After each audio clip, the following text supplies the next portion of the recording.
Queridos hermanos, el día de hoy me gustaría compartir con ustedes un comunicado de la Conferencia Episcopal Mexicana, en donde los obispos de México nos piden unirnos en oración por el pueblo golpeado de Venezuela. Venezuela está pasando por un momento difícil, un momento donde la democracia está en juego, un momento triste, un momento que requiere el pueblo unido en oración, sobre todo la Iglesia. Necesita la Iglesia estar en oración por estos hermanos más pequeños que están siendo sometidos a la violencia. Dice el comunicado de la Conferencia del Episcopado Mexicano: Jornada de oración, México y Venezuela, pueblos hermanos en la fe. La Conferencia del Episcopado Mexicano, en comunión con nuestros hermanos venezolanos, expresa su solidaridad fraterna con el pueblo de Venezuela en estos momentos de gran trascendencia para su nación. Nos unimos espiritualmente a la jornada de oración convocada para el domingo 4 de agosto, es decir, hoy,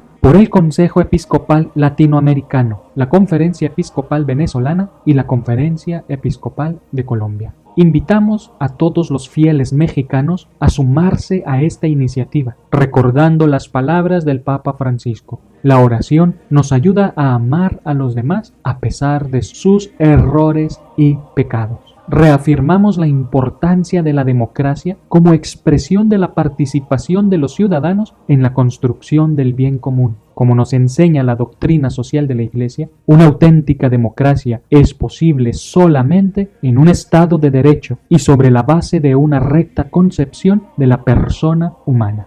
Hacemos un llamado a todos los actores de la sociedad venezolana a buscar caminos de diálogo y encuentro, como nos recuerda el Papa Francisco en Fratelli Tutti. El auténtico diálogo social supone la capacidad de respetar el punto de vista del otro. Exhortamos a que cualquier diferencia o controversia se resuelva por vías pacíficas e institucionales, respetando siempre la dignidad de cada persona y buscando el bien común de toda nación. Nos unimos a las palabras de nuestros hermanos obispos venezolanos. Es Cristo mismo quien sostiene nuestro país. Que el desaliento y la desesperanza no encuentren lugar en la vida del cristiano. Esta afirmación nos recuerda que nuestra fe debe ser una fuente de esperanza y transformación social. Que Nuestra Señora de Guadalupe, emperatriz de América, interceda por el pueblo venezolano y por toda América Latina, para que prevalezcan la paz, la justicia y la fraternidad.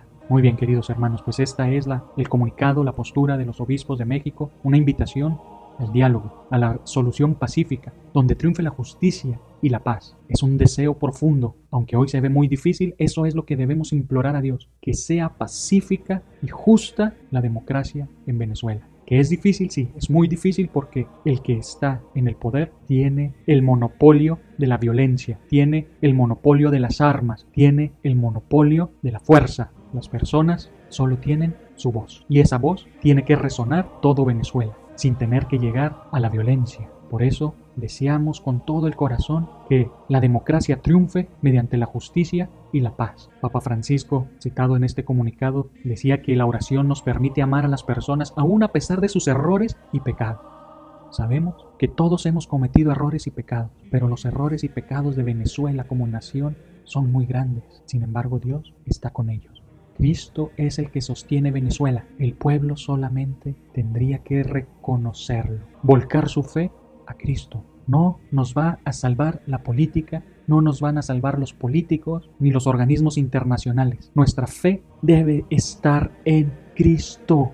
Y eso es lo más difícil tal vez para el pueblo hoy. Un pueblo herido por la violencia y herido por su propio pecado. Ustedes saben lo que le está pasando a Venezuela, han escuchado por las redes sociales, por la noticia, está pasando momentos muy duros. Ustedes saben cuál fue el pecado que cometió Venezuela, el pecado de idolatría, porque a Venezuela le vendieron una idea que el difunto presidente era Dios. Y muchos venezolanos creyeron y decían que ese presidente era el comandante supremo, que era el eterno. Le sacaron un Padre Nuestro y cambiaron el Padre Nuestro. Cambiaron un credo y se lo pusieron a él. Se burlaron de Dios. Abandonaron la iglesia por el gobierno, por la política. Y a los sacerdotes porque ese, que descanse en paz, a ese lo creyeron como el Salvador. Creyeron que era Dios. Y eso es un pecado mortal. Y sepa el mundo entero y como sacerdote del Dios Altísimo, y con el conocimiento que tengo de la palabra de Dios, y con la autoridad que Dios me ha dado a mí como sacerdote del Dios Altísimo, que el mundo entero sepa que hasta que Venezuela no reconozca el pecado de idolatría, de haber adorado a ese hombre, jamás se levantará. Y deberían los católicos en Venezuela pedir perdón a Dios. Y ojalá y quisiera que este video lo vieran los venezolanos. Hasta que los venezolanos no le pidan perdón a Dios por haber cometido tal pecado de idolatría, no podrá levantarse Venezuela. Porque Venezuela no escuchó la palabra de Dios de Hechos de los Apóstoles capítulo 12, donde estaba escrito que no podemos nosotros creer que un hombre es Dios, por muy bonito que hable, por mucho dinero que tenga, por mucho que lo ame, no puedo creer que es Dios. Y ese es el pecado que cometió Venezuela. Y ahora dice, no sabemos qué estamos pagando. Pues miren lo que estamos pagando, lo que dice las Sagradas Escrituras. Y perdónenme, hermanos, pero tengo que hacerlo públicamente para que algún día los venezolanos lo reconozcan y el pueblo de Venezuela se vuelva a levantar, porque si no, no se levantará. Así está escrito en Jeremías 17, del 1 en adelante. Venezuela, Venezuela, tus riquezas y todos tus tesoros, todos han saqueado a Venezuela. Tan rico mi país, más rico que cualquier otro. Lo han saqueado, se han robado sus riquezas por ese cruel pecado de idolatría. ¿Cuándo nos levantaremos? Cuando como un solo pueblo pidamos perdón a Dios. Somos esclavos dentro del país, no tenemos comida, no tenemos medicina, no tenemos nada. Somos esclavos en el país y sin poder salir, porque ya los otros países no nos quieren recibir. Y yo sé que con este mensaje